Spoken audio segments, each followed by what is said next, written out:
Bonjour et bienvenue dans cette nouvelle vidéo où je vais vous parler de Manifest. Manifest c'est quoi? C'est un projet JavaScript, TypeScript qui permet donc d'avoir un backend en un seul fichier. Alors, on va aller voir le site web. Donc, il est en bêta et donc c'est un one file backend qui vous permettra donc d'avoir tout votre backend configuré en gros dans un seul fichier. Ça reste du Node, donc il y a plein de fichiers à côté, mais en gros, vous, en tant que développeur, vous n'aurez qu'un seul fichier à gérer pour installer tout ça. Donc pour l'installer, c'est un npx create, donc ça on en reparlera tout à l'heure quand on fera l'installation, c'est open source, ça permet de faire des prototypes et des MVP. Effectivement, c'est encore en bêta. Donc l'idée c'est, vous allez avoir un manifest.html qui va vous permettre donc de gérer toute votre base de données, avec des policies donc pour accéder, des middleware si vous voulez envoyer des mails, ce genre de choses. Donc c'est déjà pas mal utilisé. On a donc le CRUD instantané, donc en fait c'est plus qu'un back-end, c'est vous avez carrément, vous verrez la partie back-end où vous allez pouvoir vous connecter, gérer, supprimer des données, ajouter des données, les modifier, mais vous aurez aussi directement l'accès à ces données via l'API. Donc comme ça, vous allez créer votre front-end en React, qui se connectera du coup sur le back-end via l'API. Et le back-end va se connectera à la base de données. Vous pouvez utiliser toutes les bases de données SQL, en tout cas Postgre, MySQL, MariaDB et SQLite. Nous pour la démo on utilisera SQLite, mais voilà. On peut aussi créer des custom points, ça si vous voulez je vous montrerai dans la documentation. On peut rajouter l'authentification, il suffit de mettre Authenticable True et ça active l'authentification. Du coup, forcément, c'est self-hosted, puisque vous allez pouvoir télécharger les fichiers, donc il suffira d'avoir un serveur où vous avez Node.js qui tourne, et vous aurez accès du coup à cette API et ce backend. Au niveau du storage, c'est compatible avec S3, donc tout va bien. Ensuite, donc à quoi ça ressemble? Donc ça c'est Swagger, le fichier d'API. Et voilà, là vous avez votre front-end pour vous connecter et gérer voilà vos données. Donc c'est plutôt clean et surtout il y a tout très rapidement. Donc on va aller sur Get Started. Donc là du coup c'est la documentation. Donc il vous faudra Node.js 20. Donc on va vérifier si vous avez, vérifier si vous avez bien Node.js. Moi je vais faire Node-V, moi j'ai la 22, donc tout va bien. Si on descend, on a ici un petit tips, il vous dit si vous avez déjà une app front-end, donc si vous avez déjà un repo React par exemple, il vous conseille donc d'utiliser un monorepo et donc d'utiliser la commande pour créer la partie serveur dans un deuxième répertoire. Alors, il y a une petite chose à ajouter si jamais vous utilisez PNPM. Bon, là on va utiliser les npx create, donc il n'y aura pas besoin, mais si jamais vous utilisez npm, il faudra ajouter ça dans votre package.json pour faire l'installation. Vous pouvez même directement, vous voyez, rajouter cursor si vous utilisez cursor ou windsurf ou copilot suivant ce que vous utilisez. Bon, moi je vais pas rajouter cette partie-là, je vais juste installer par défaut que vous puissiez bien comprendre. Alors, hop, on va se rendre au niveau du code. Donc là, j'ai créé un dossier. Vous pouvez le créer n'importe où. Vous voyez, moi, il est dans mon dossier YouTube test manifest, mais vous créez n'importe où sur votre ordinateur, ça pose pas de soucis. Hop, on va changer ça pour passer avec Git bash. Ok, donc là, on va créer du coup. Alors, je remonte dans les commandes ce que je l'ai fait tout à l'heure. Voilà. Donc on va utiliser PNPM quand même pour créer l'application front-end. Moi je préfère utiliser Vite. Dans la documentation, il vous propose, si vous allez ici dans Guide, vous avez le fait d'utiliser React. Alors vous voyez, vous pouvez utiliser Asvel, Vue, Astro, Angular comme vous voulez. Donc là, eux, ils vous proposent le Create React App. Moi, je préfère utiliser quand même Vite, qui est quand même un peu plus propre. Alors après, voilà, eux, ils utilisent le SDK. Là, je vous fais une vidéo vraiment pour découvrir. Si vous voulez que j'aille plus loin et expliquer comment fonctionne donc la librairie SDK pour vous connecter tout ça, vous me direz, vous allez voir que moi j'utilise vraiment comme une API, c'est-à-dire vraiment on a deux projets séparés, on a notre back-end d'un côté, le front-end de l'autre. Mais voilà, vous avez les infos en tout cas ici qui sont très bien faites, la doc est vraiment sympa, c'est aussi pour ça que j'en parle, parce que souvent on a des docs un peu aléatoires, on va dire. Donc là, il me demande le nom, donc je vais mettre front, on va choisir donc React TypeScript, voilà. Ensuite, on va descendre en front, PNPM install. Après ça, de toute façon, vous suivez la documentation. Enfin, en tout cas, vous suivez ce que vous demande de faire le projet. Donc là, PNPM dev, ça va démarrer donc le front. Voilà, donc vous voyez, on verra après, on finira après, justement pour aller, on fera une petite page rapidement pour se connecter au back-end. Mais voilà, on a déjà notre front-end, si je clique ici, ça tourne. Donc voilà, ça c'est la partie React, c'est rapide. Le but, c'est manifeste. Donc on va retourner ici dans le Get Started. Et là, ce qu'il nous dit, donc c'est npx create manifest. Donc là, je suis dans le Get Started et je vais dans la partie tips. Voilà. On va ici, donc ouvrir un deuxième git bash. Et je vais faire donc le npx create manifest latest et je vais l'appeler serveur. Donc mettez-vous bien attention de ne pas rester dans le dossier front. Vu que le front c'est pour l'appli React, nous on va créer une appli à côté serveur. Tac. Voilà, donc là il va installer les dépendances. Si on regarde, ça reste, vous voyez, on a le package.json, le manifest.yml, on va revenir, je laisse juste le temps d'installer. Mais vous voyez, c'est quand même très simple et en fait, ça va être très rapide pour avoir notre backend. Et c'est surtout qu'en gros, on va juste, si vous voulez ajouter des catégories ou en tout cas des choses à votre API, il suffira juste du coup d'utiliser le package.json, pardon, le manifest.yml pour faire les choses. Donc là, il est en train de build la database. Moi, quand j'ai fait mes tests là juste avant, il me fait des petites erreurs. Alors, c'est pas très grave, ça se lance quand même et ça crée les données. Mais a priori, tout seul comme ça, de ce que j'ai vu tout à l'heure, il n'arrivait pas à créer la base de données. Donc, si vous avez une erreur à ce moment-là, ne vous inquiétez pas. On va voir justement que ça marche et que ça crée bien les données juste après. Hop. Voilà, vous voyez, exécution, le serveur, a priori, il me dit qu'il y a un problème. Et quand on va dans manifeste, pour l'instant, on n'a rien. Vous allez voir, quand on va le démarrer, on va retrouver les données. Donc, comment ça se passe? On peut aller regarder notre manifeste. Là, on voit qu'on va avoir donc le nom, donc ça, c'est vraiment un test. En tant qu'entité, on va avoir les honneurs et des chats. D'accord. Et ensuite, on va avoir un home page. Vous voyez, il y a écrit single at qui va être, du coup, qui peut vous permettre d'afficher les informations. Vous voyez, une image, ici la description, qui vous permet, en gros, et le titre, d'afficher des données qu'on pourrait afficher sur la page d'accueil, par exemple. Donc, une fois qu'on a fait ça, ça reste un projet réel. Donc, on va voir le package.json, ce qu'il nous propose. Il nous propose un start et le seed. Alors, attention, ils le disent dans la documentation.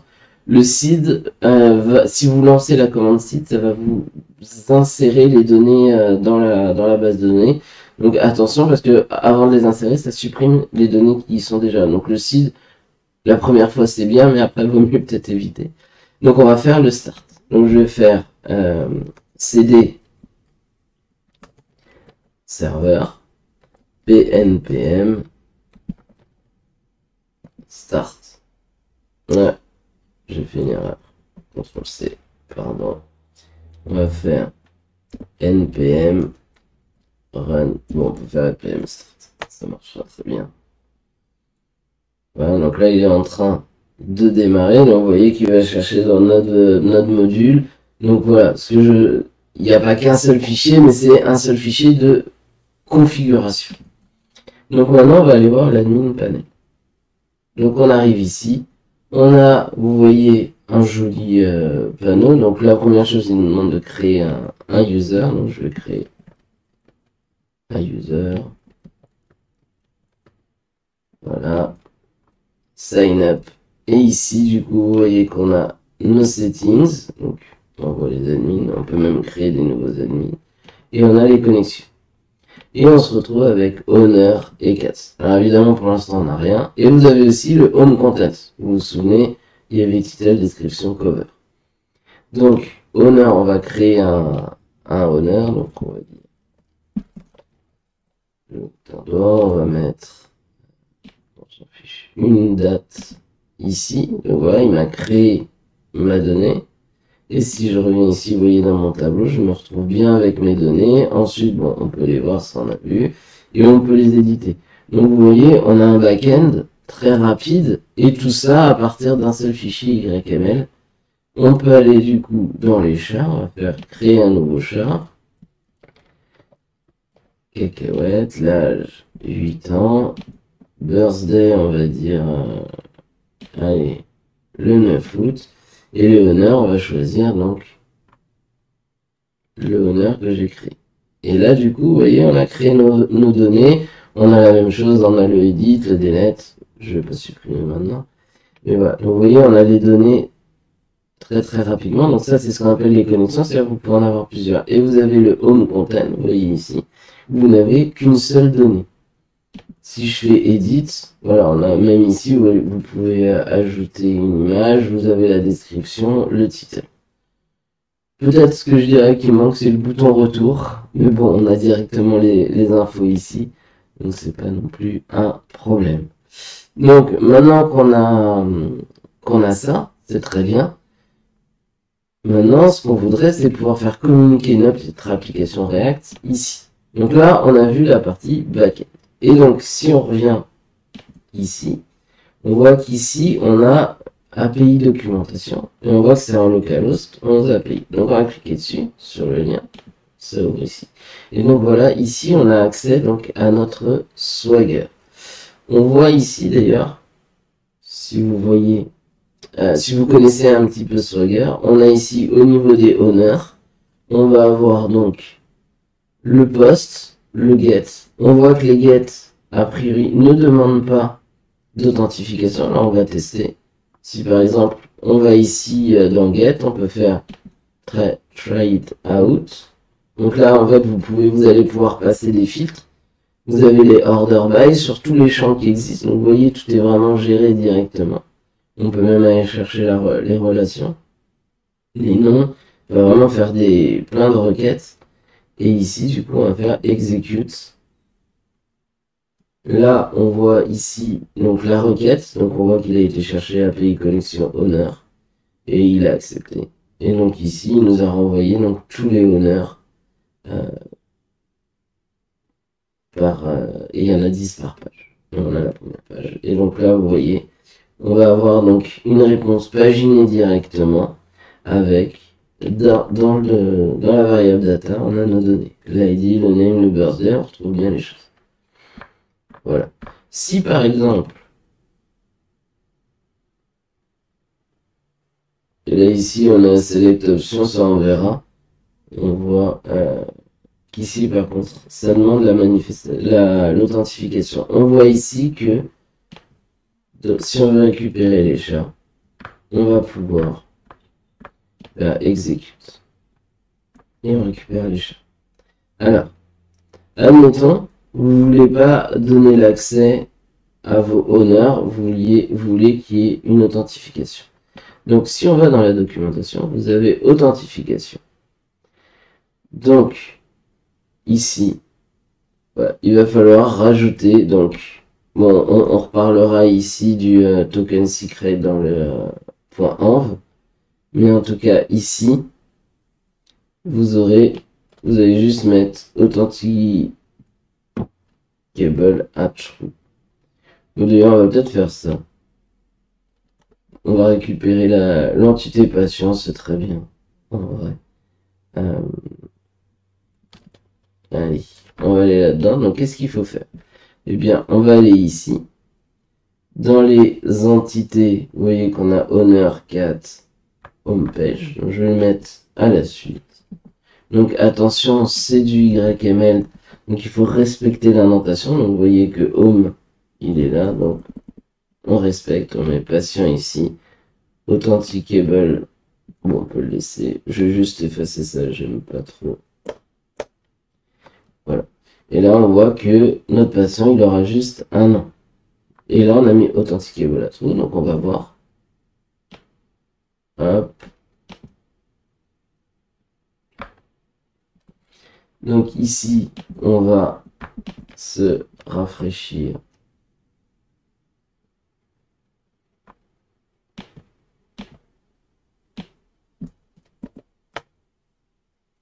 Voilà, on va sur les collections et vous voyez que patient est déjà, s'affiche déjà. Donc on va pouvoir créer un nouveau patient.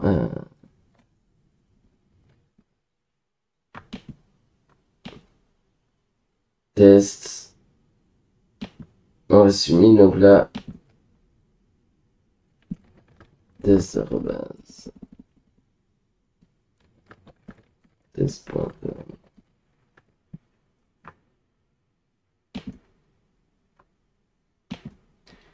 Ok, donc là, on a créé les choses. Maintenant, on va venir dans notre API. Donc là, on va dans patient.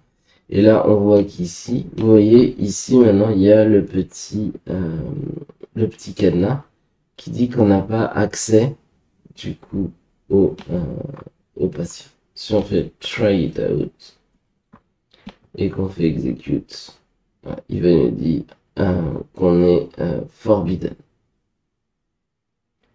Donc, si on revient sur la documentation,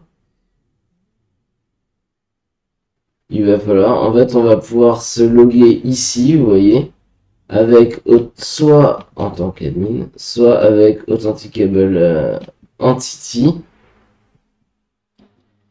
Et donc, il faudra passer l'email et le password et il va nous renvoyer un token. Pardon, j'ai appuyé. Il va vous renvoyer un token et après, pour récupérer les choses, vous passerez voilà, le beer token ici à chaque fois que vous faites une requête. Dites-moi si vous voulez que j'aille plus loin, s'il y a besoin. On peut récupérer donc la personne connectée pour avoir ses infos. Et on a ici le logout donc pour se déconnecter. Donc maintenant, l'idée, ça va être de connecter donc notre application React à notre backend, par exemple, pour récupérer la liste des chats qu'on aurait en base de données. Je vais en créer un deuxième. Chat 2, l'âge 2 ans. Hop, et on va submit.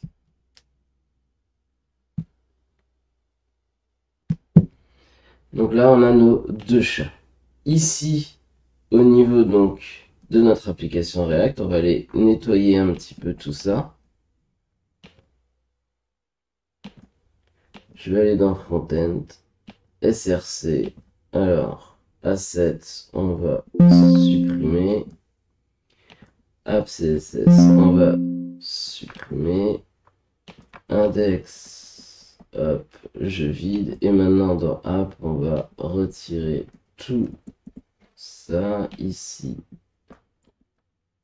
On retire et on va essayer de repartir d'un fichier à peu près. Tac. H1. Liste des chats. Voilà, c'est bien mis à jour. Donc, notre but, ça va être de récupérer la liste des chats. Donc, on va faire virgule use effect. Et on va faire un petit use effect.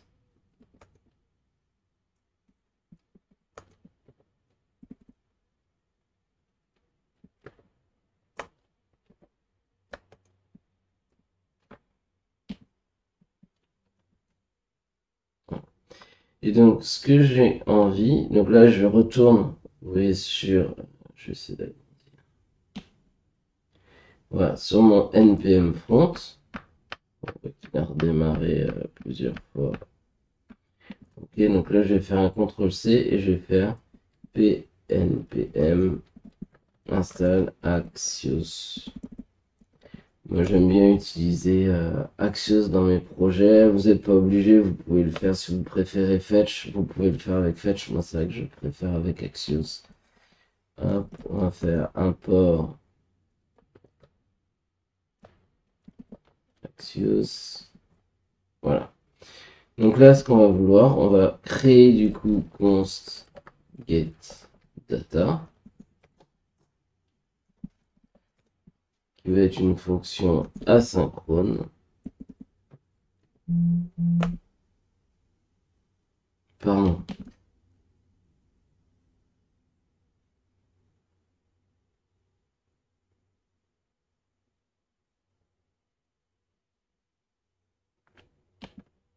Hop. Ok, et donc là, on va faire get data. Donc, une fois qu'on a fait ça, ce qu'on va vouloir, donc, c'est se connecter à notre API.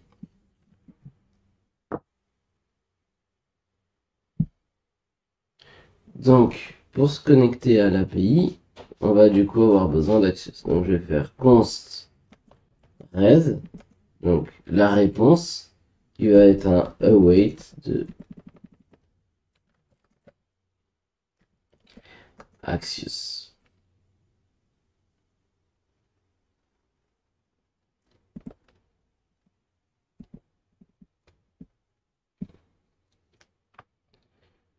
Alors, je me suis trompé dans l'import, voilà. Ici, on va pouvoir faire un console log de res pour voir ce qu'on récupère du coup de la base de données. Donc ici, on va retourner sur notre API. Ici, on a dit qu'on récupérait la liste des chats, donc ça va être ici. Donc on va l'essayer. Ça va me donner voilà, l'URL complète. On va récupérer voilà, collection 4. Donc là, on va faire ça. Donc normalement, on va avoir notre résultat ici. Donc, on va retourner ici, clic droit, inspecter. Tac. Et donc là, on voit qu'on a nos data. Si on va dans data, on se retrouve avec le tableau et les data. On a bien nos deux chats dans data. Donc, ça c'est très bien. Donc, on va dire res ça. Et donc, nous, ce qu'il va falloir, c'est qu'on mette à jour la liste des chats. Donc, on va faire ici const 4, 7, 4. Et on va dire que c'est un use state. Et par défaut, ça sera un tableau vide. Ici, du coup, on va pouvoir faire un set 4. Et ici, du coup, on va lui dire que c'est égal à res.data. Alors, attention à ça, puisqu'ici, quand on regarde, on avait... Donc ça, c'était notre res. On allait chercher data. Et dans data, on allait dans les data. C'est pour ça que je fais ça comme ça. Donc là, on récupère donc dans les chats, dans cats, on aura donc la liste qui vient d'ici. Donc maintenant, il ne reste plus qu'à l'afficher. Donc on va faire un petit UL.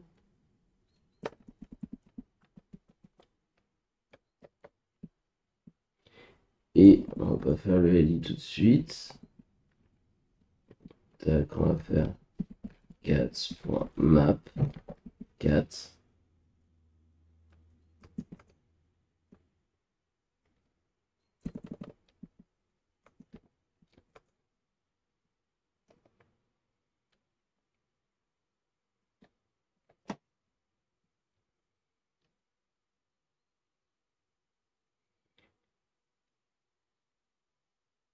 Alors, qu'est-ce que j'ai?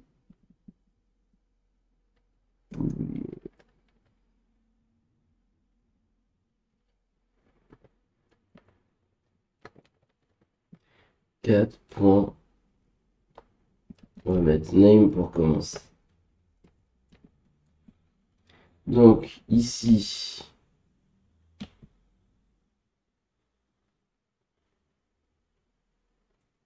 oui, c'est moi qui ai oublié. Ici, tac, tac. Ici, on est bon. Et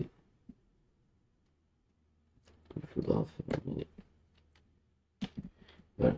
Donc là, quel est le problème? On voit que ici, au niveau de name, il me dit qu'il veut pas l'utiliser. Alors, on va voir. Ici, vous voyez qu'il l'affiche quand même. On a bien shadow et cacahuète.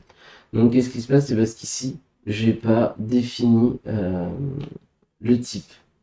Donc, on va définir ça tout de suite. Donc, le mieux, ça va être de créer un dossier types. Et dedans, on va créer ici file 4.ts. On va faire un export type 4 qui va être égal. Donc là, c'est là où il va falloir reprendre. On peut aller ici directement. Pardon, ici direct. Voilà, ici, et on voit qu'il nous renvoie ID, name, age, birthday. Donc on va ici lui dire ID, c'est une chaîne de caractères. Name, c'est aussi une chaîne de caractères. Age, c'est un number. Et pour finir, birthday.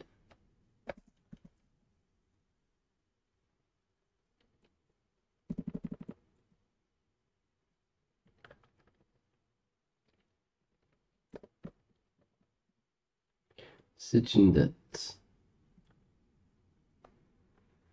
Je sais pas si... On va mettre en majuscule.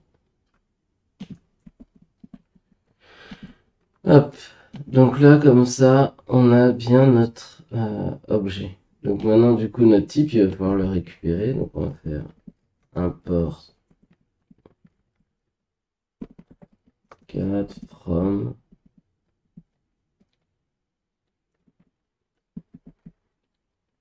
type 4. Ok, et donc ici dans le useState, on va faire, pour finir, on va faire 4 entre crochets. Ok, et donc là, il reste à rajouter type devant et on est tranquille. On rafraîchit et là on a bien nos deux chats, on n'a plus d'erreur dans le code.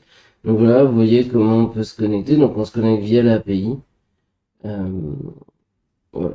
Dites-moi si vous voulez que j'aille plus loin, par exemple que je mette en place un login ou quelque chose comme ça. N'hésitez pas à commenter, ça m'aidera sur YouTube, vous savez comment ça marche, il faut commenter, liker. Ça permet que de plus en plus de personnes voient les vidéos. On a dépassé la barre symbolique des 300 utilisateurs, du coup merci à vous. Et on continue. Donc n'hésitez pas et surtout n'hésitez pas à poser des questions, à me dire en commentaire s'il y a des vidéos que vous aimeriez que je fasse, des sujets que vous aimeriez que j'aborde. Ça peut être aussi de la base de données, ce genre de choses. N'hésitez pas et je vous dis à très vite.